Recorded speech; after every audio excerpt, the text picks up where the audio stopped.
when we are getting into perimenopause and we really start to lose lean mass and strength, this is where that power-based training is essential. So you want to keep the stimulus of muscle contraction, strong muscle contraction, and stimulus for lean mass development. In terms of HIIT and this sprint interval training, how much should we be doing, like for each phase that we're talking about in terms of women cycling, women perimenopause, and then late post? Because it sounds like what we're saying here when we talk about perimenopause, sounds like from what we're saying is we're kind of putting women that are in peri together with women who've crossed menopause in the last 5 years. They seem to be in a category together. Would that be fair? Yes. Yes. Okay. And then after 5 years after, we're looking at kind of that post-menopause. Exactly. And the reason for that is as we go through perimenopause and have changes in our ratios of our estrogen and progesterone, we're also having changes in our receptors. They're becoming either less sensitive or more sensitive to the hormones. We also have changes in the gut microbiome because if we're having less progesterone, then we have less of the gut bugs that actually deconjugate progesterone derivatives and throw it back out. As we get into early postmenopause, because we still have some of the receptors and we're still undergoing some of those changes with the flat line of the hormones, we see that the first 5 years after that onset of menopause, we still benefit from some of the same things we're doing in perimenopause. But when we get into that late postmenopause, those receptors are gone. So we really have to look at what kind of external stress can we do to stimulate change in the body. So we see a higher dose needed for sprint interval training. We see a higher dose needed for strength training.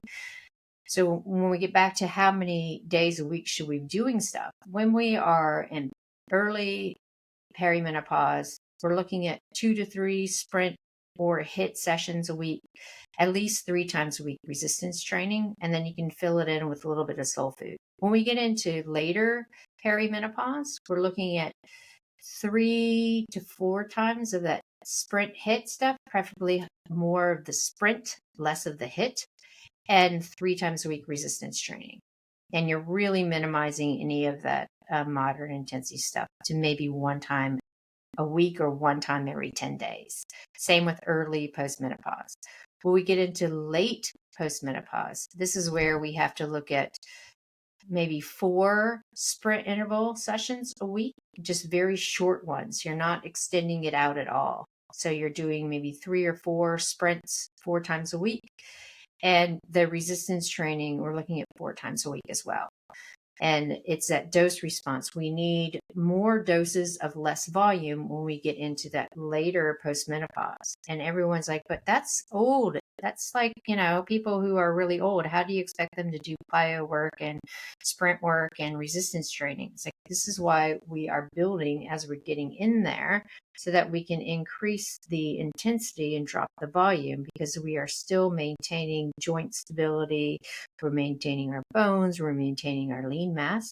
There's no way I would tell someone who is 65 plus that all of a sudden they have to do 4 days of sprint training with some plyometrics and resistance training because it's just not going to happen.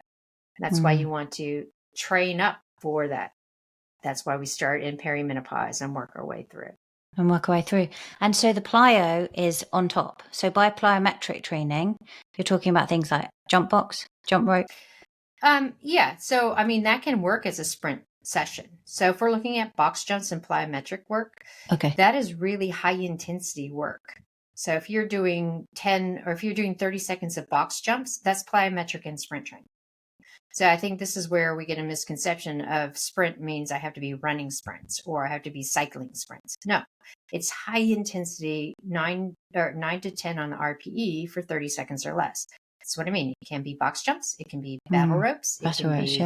Yeah. Anything that's really high intensity can also work as plyometric work. So it's not. So you don't have to leave the floor for you personally. Like battle ropes works as plyo. It's more about the force. It's the force. Yes. Okay. Thank you. Super helpful, all this. Yeah.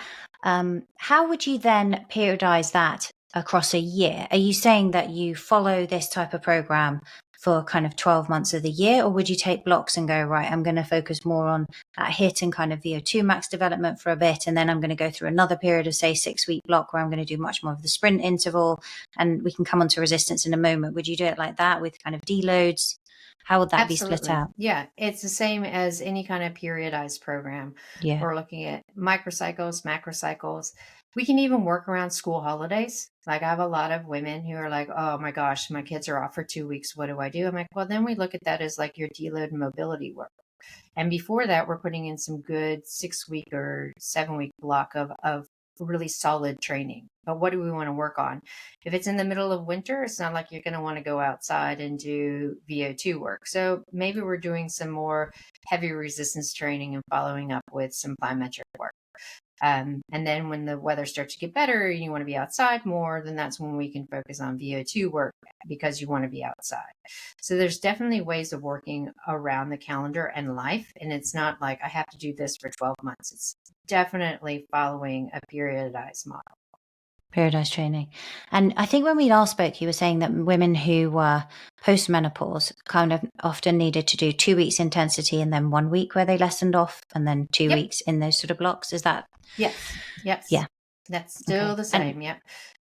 And that's women who are postmenopause. This is 5 years post, or all women? Nope. This is where we're looking at late perimenopause into early and late postmenopause, because we look at recovery, we look at the full aspect of how are we working with mobility, tendons, ligaments, joints, that kind of stuff. So we have 2 weeks of focused training and then 1 week of full recovery. And in that recovery week, this is your mobility. It could be your long, slow, like on a Wednesday, going out for some soul food stuff. But we have 2 weeks of focus and 1 week of that full recovery. And then we can also look at block focusing those 2 weeks too. So maybe you have three blocks of 3 weeks that you want to work just on VO2 work. So in the 2 weeks on, it's focusing on VO2 and then the deload, and then another VO2 and then a deload, then another VO2 and then a deload. Then you change your focus. You're like, okay, now we'll work on top end stuff. So then you have 2 weeks of sprint stuff and then a deload, 2 weeks of sprint stuff and a deload. So you can do your periodization within those 2 weeks on, 1 week off model too. Awesome. Let's talk about resistance then, and how you should periodize that. Resistance, I think I've heard you talk about being the bedrock. So it sounds like that should always be there.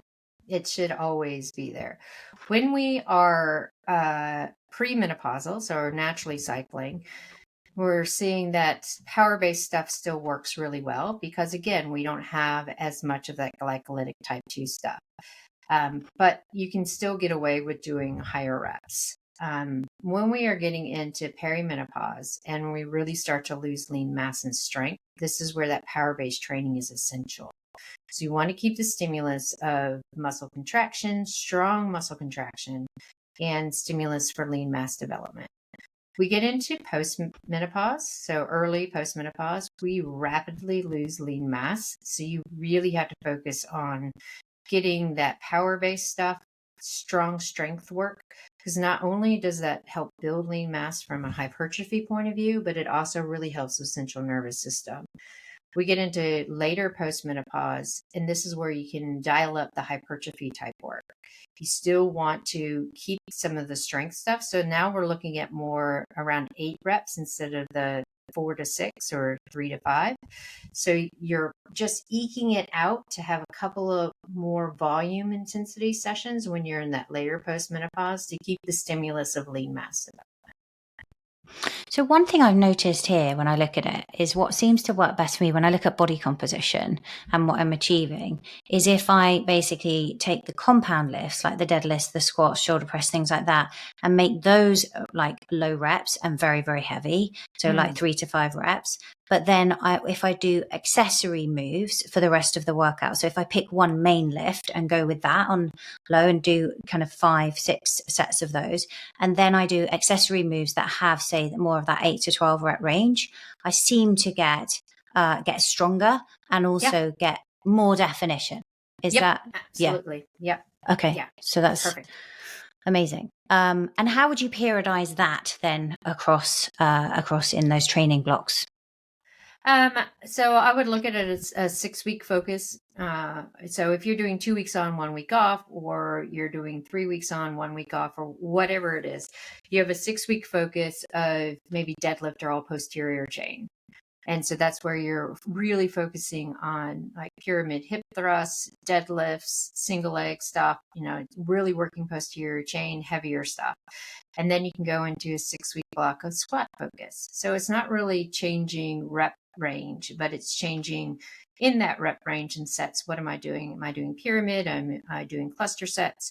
So and then also, is it a posterior chain focus? Is it an overhead focus? Is it push pull? I mean, some people who are more into bodybuilding type stuff, they might be doing squats on a Monday, bench on a Wednesday, deadlifts on a Thursday, or something like that. And you still can do that. But then you're like, okay, well, I want to focus on just the pure strength and power development. So you might warm up with some plyometrics and then get into the 3 to 5 rep range just for squats on the Monday, and then do the same thing on a Wednesday, and then do the same thing on a Thursday. But if you're not, and you're looking for lifestyle like hypertrophy definition, then you can look at it as 4 times a week, and you might just focus on different squat movements those 4 times a week. And then 2 weeks later, you change it up to deadlift movements. And 2 weeks later, it's overhead. But I'm not saying ignore the other stuff during those 2 weeks. It might be squat focus, and then you're accessorizing with croc rows and push-ups and that kind of stuff. So you're still keeping the upper body stimulus, but the strength and power focus is that focus.